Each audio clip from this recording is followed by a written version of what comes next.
Pero tenemos otro tema que ya habíamos hablado algo con María Eugenia Talerico, pero que lo dejamos para una excelente abogada, y no solamente por la enjundia que tiene en todos los temas jurídicos, sino que también tiene una pluma realmente exquisita, porque los artículos de ella da gusto leerlos, porque aborda no solamente temas jurídicos, sino que esos temas jurídicos los relaciona como si,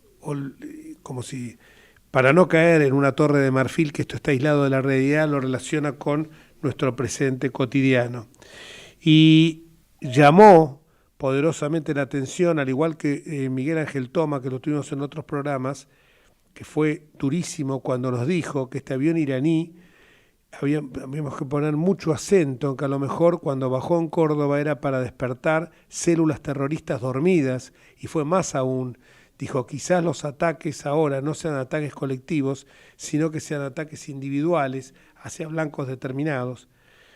Y entonces uno quiere analizar todo este tema del avión iraní, y justamente en Marta Nercellas, que es quien, la abogada, con la doctora con la cual vamos a hablar, profesora universitaria también desde luego, puede hacernos como una hoja de ruta de todo lo que fue este avión iraní en la Argentina y cuáles son sus propósitos.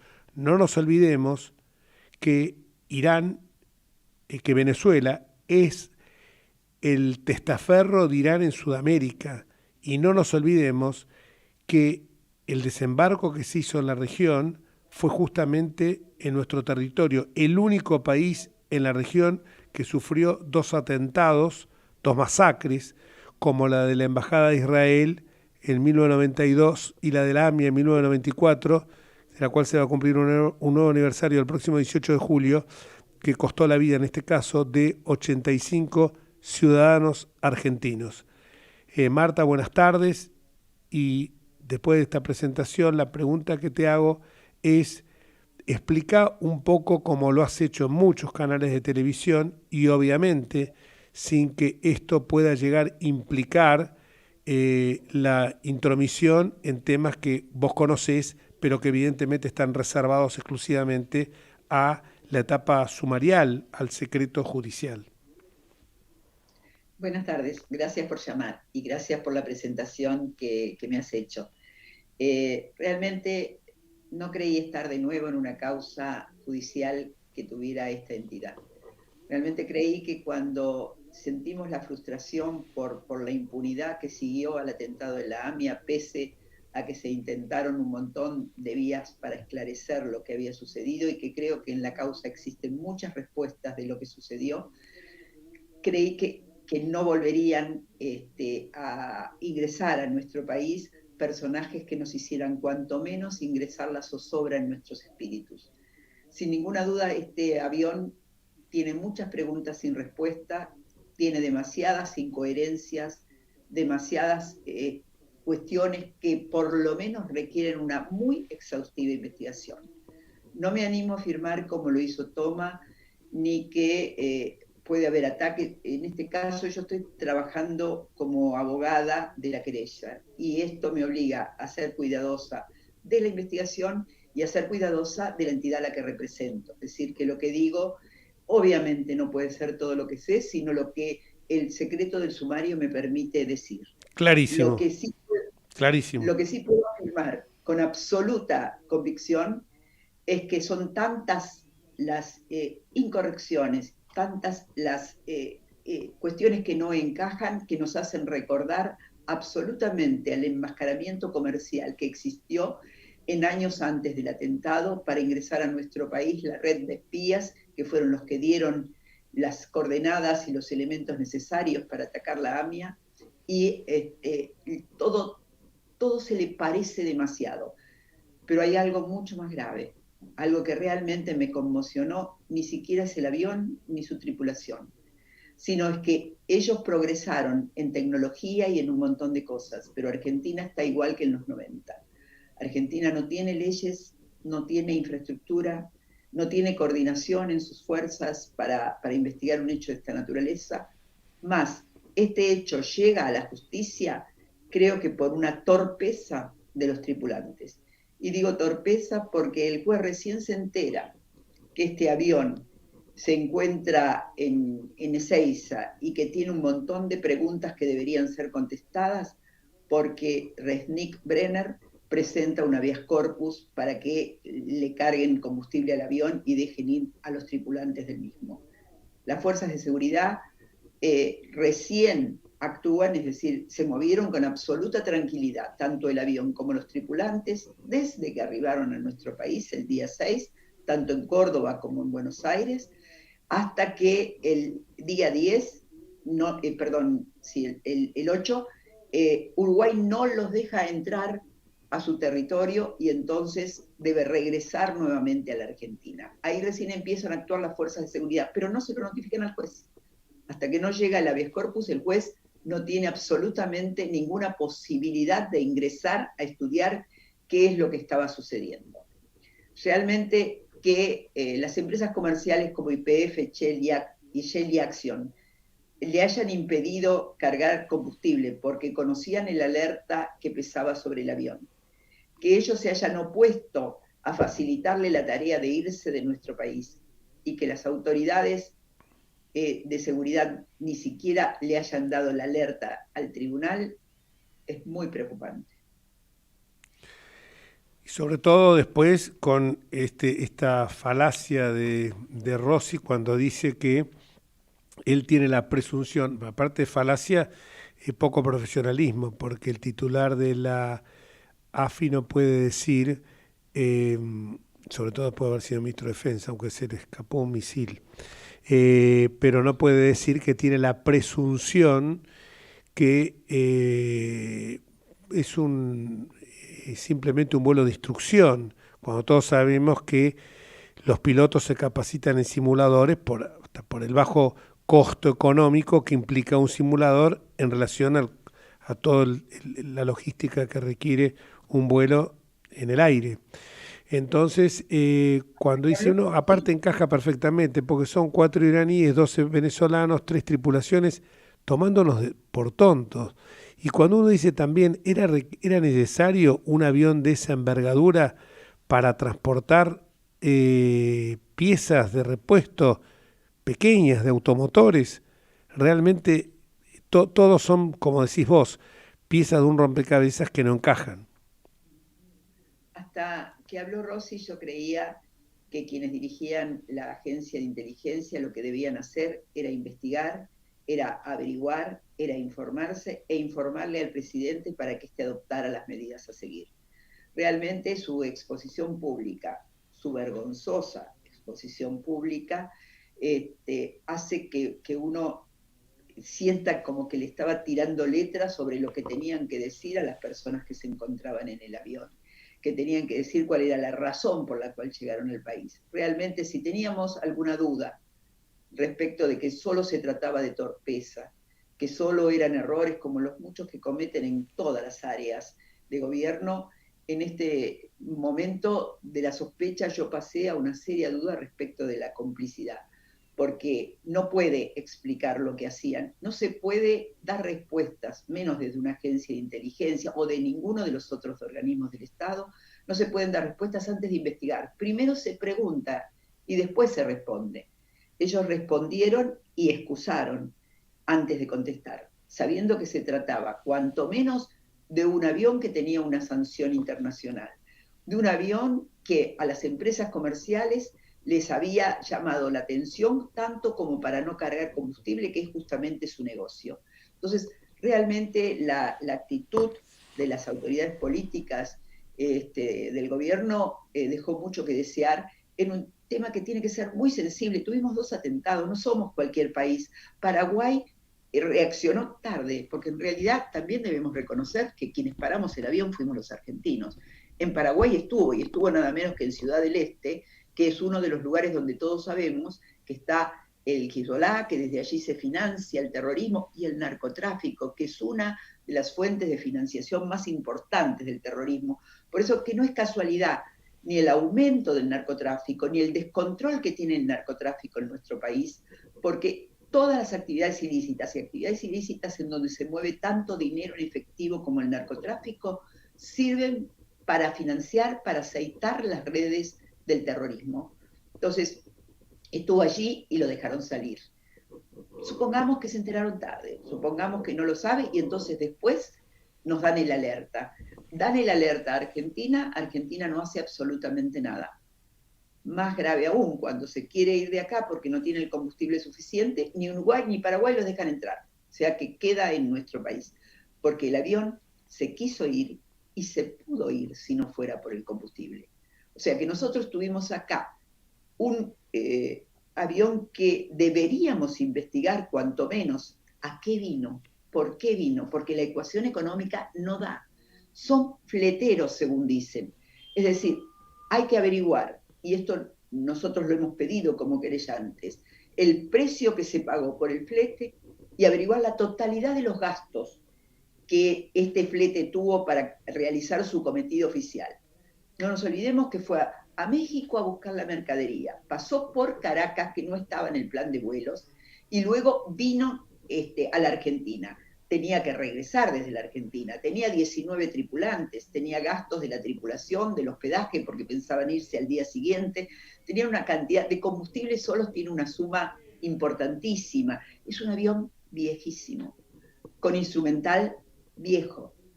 Es un avión que tiene unas características muy especiales. Utilizar este avión como flete, que obviamente gasta mucho más combustible que los aviones modernos, es un despropósito en sí mismo. Pero además hay que ver en esta operación y en las últimas operaciones, por lo menos en las que se hicieron en lugares conflictivos, tales como Ciudad del Este, qué pudieron haber querido hacer. Es decir, cuánto salía la fachada comercial. No nos olvidemos que en AMIA nos pasó lo mismo.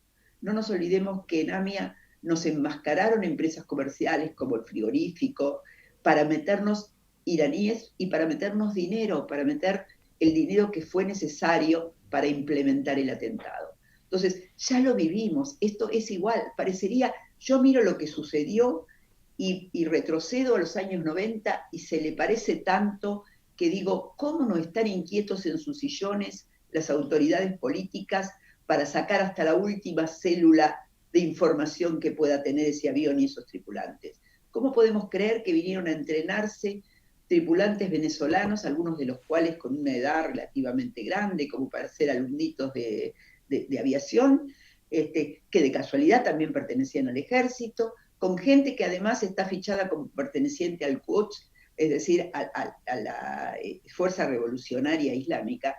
¿Cómo pensarlo después que leímos que la revolución la constitución del 79 de Irán dice con absoluta claridad que uno de los objetivos de Irán es expandir la revolución islámica al mundo?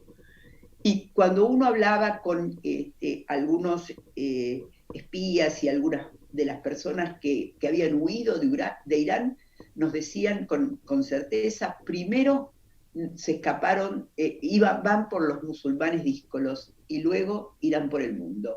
Entonces, digo, no podemos estar tranquilos. Creo que ha llegado el momento de investigar en serio, y la verdad que creo que el juzgado lo está haciendo.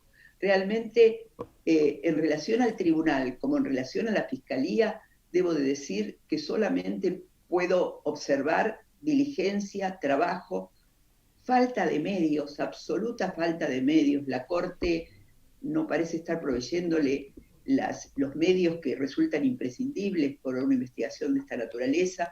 Yo he visto a algunos de los empleados del tribunal con los ojos rojos e hinchados por estar 2 días sin dormir.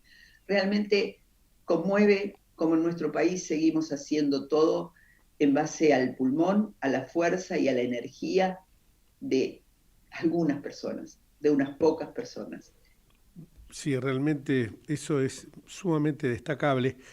Una pregunta que te quiero hacer. El avión venía, porque hay versiones distintas, y esto siempre y cuando bajo el paraguas de lo que vos podés comentar como abogada como abogada de parte, querellante en la causa. El avión venía de México, pero el lugar donde partió ese avión fue de Teherán originariamente, y de No, Teherán, no. no, Nosotros estamos haciendo, todavía yo no tengo la totalidad de los vuelos previos que hizo. Sí, este avión no fue a ninguno de los lugares de los puertos que nosotros conocemos como que denominaríamos occidentales, ¿no? Salvo Argentina y México. De México fue a Caracas y de Caracas a Buenos Aires en este último viaje. En mayo había ido a Ciudad del Este. El resto lo estamos averiguando, tenemos algunas informaciones, pero todavía no están completas. ¿En mayo fue a Ciudad del Este y no pisó territorio argentino o estuvo también acá? No que conste. No Es que decir, conste. lo que nosotros sabemos es que fue a Ciudad del Este supuestamente para buscar cigarrillos.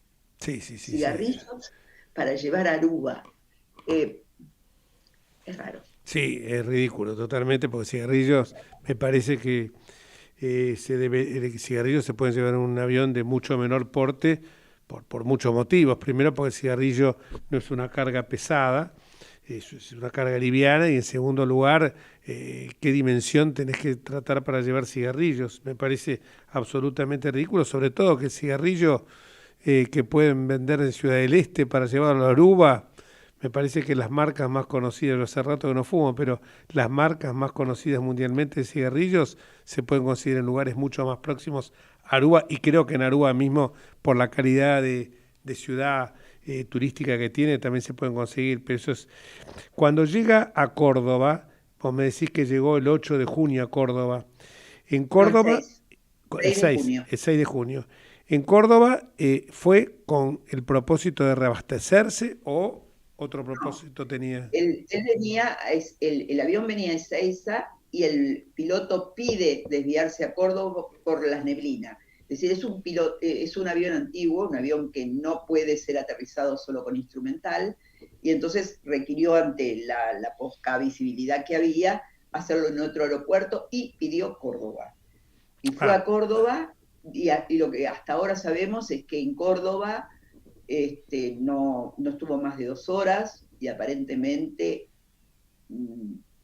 solamente bajaron a revisar el avión, a ver cómo estaba, dos mecánicos. Aparentemente no hubo ningún movimiento, se pidió todo lo que allí sucedió y hasta ahora no tenemos ninguna información que nos permita deducir que en Córdoba hubo algún y problema. según la información, Córdoba sí, nos causa escozor, porque Córdoba es un lugar donde en el atentado y en muchos otros delitos graves transnacionales han tenido alguna célula en Córdoba. Pero acá no podemos afirmar con seriedad que sucedió nada, por lo menos no lo puedo hacer yo.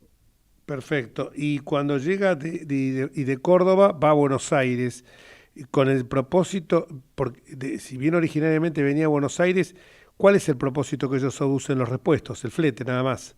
Ellos dejan claro, ellos dicen que estaban haciendo el flete de los repuestos, se bajan los repuestos, se bajan sin ningún control, porque de acuerdo a la mercadería que era, le corresponde canal verde o canal naranja. Claro. Esto significa que la carga no se controla. En el caso de que le toque canal naranja, lo que se controla son los papeles, pero no se controla la carga. Y esa carga sale inmediatamente para SAS, que era la que estaba actuando, intermediando con Volkswagen.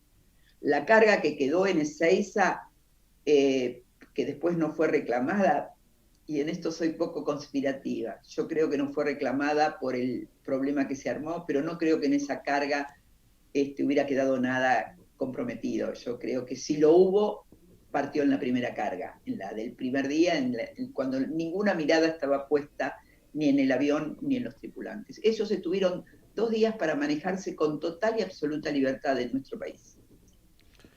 Hubo dos cargas, entonces la primera no fue reclamada, la segunda sí. Al revés, perdón. La La primera primera fue llevada pasó, directamente. ¿cómo, cómo? Llegó, la primera llegó y diferentes camiones la llevaron a SAS. La segunda, en la que no fue reclamada, una carga menor, menos cantidad de efectos, que se encuentra todavía en Ezeiza. Y después ahí, cuando el avión quiere despegar, advierte que no tenía combustible. Sí, cuando pidió recargar combustible porque el que tenía no le permiten las reglas internacionales salir que no ese combustible para el lugar donde se dirigía, que era Bolivia, no pudo salir.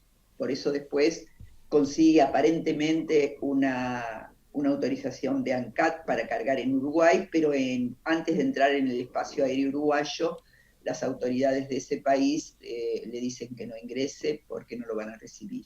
Y vuelve entonces a la Argentina. Qué novela, ¿eh? Recién ahí empieza a observar este avión por parte de nuestras autoridades. No las judiciales, reitero, porque a las judiciales no se les había dado intervención. El, eh, lo que me puedes informar, ya has dicho claramente que la causa está avanzando, has destacado la actuación del tribunal. eh, Hoy está en etapa de investigativa, ¿no es cierto? Plena etapa investigativa y se acaba de prorrogar el secreto de sumario. La fiscal es Incardona, ¿no? En Cardona, sí, sí. Y Vilela es el juez. De verdad debo también decir que la vi moverse con mucho aplomo y me parece que pide medidas muy adecuadas para que avancemos. Me parece que realmente todos los comentarios que estoy recibiendo de la fiscal Incardona son en la misma dirección de lo que vos estás señalando, lo cual, bueno, hace alentar la esperanza que el Poder Judicial advierta la enorme gravedad que puede tener esto, que no es un dato menor, y que después de lo que vos has dicho, que eh, te, el modus operandi todas estas acciones tienen una similitud muy particular con la etapa previa a los atentados de la Embajada y de la AMIA, despiertan conciencia y eso es bueno, es positivo, Marta, porque a veces la justicia nuestra está tan desprestigiada, incluso estos dos funcionarios en su momento habían sido también acusados de ser poco, de ser parciales, y que uno ve que están trabajando así, eso a uno lo llama la atención.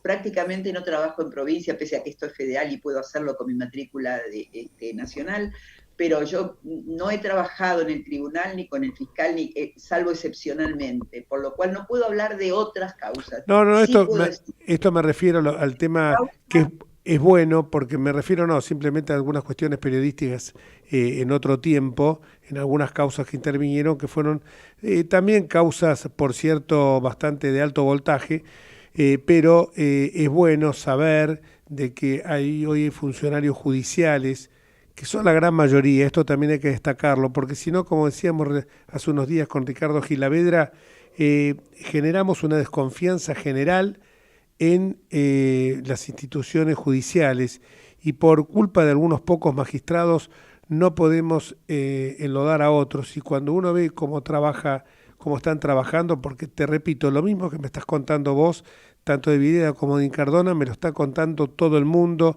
periodistas que ven que están trabajando incluso con recursos escasos, tanto materiales, vos hablabas de los ojos hinchados de los empleados por las horas de trabajo, realmente a uno lo hace alentar la esperanza que se pueda llegar al fondo de esta cuestión que es tan sensible para todos los argentinos y que todo eso que vivimos con el asesinato de Nisman, con el acuerdo de entendimiento con la República de Irán, que fue simplemente someternos a su jurisdicción, a una comisión de la verdad, un eufemismo absurdo, van a ser simplemente recuerdo de un pasado sórdido y que podamos nosotros seguir viviendo como lo vinimos haciendo durante décadas, en paz, en armonía y sin ser objeto de blancos terroristas. sí, solo quisiera subrayar que a diferencia de lo que dicen algunos políticos, no es una cosa de la justicia esta causa.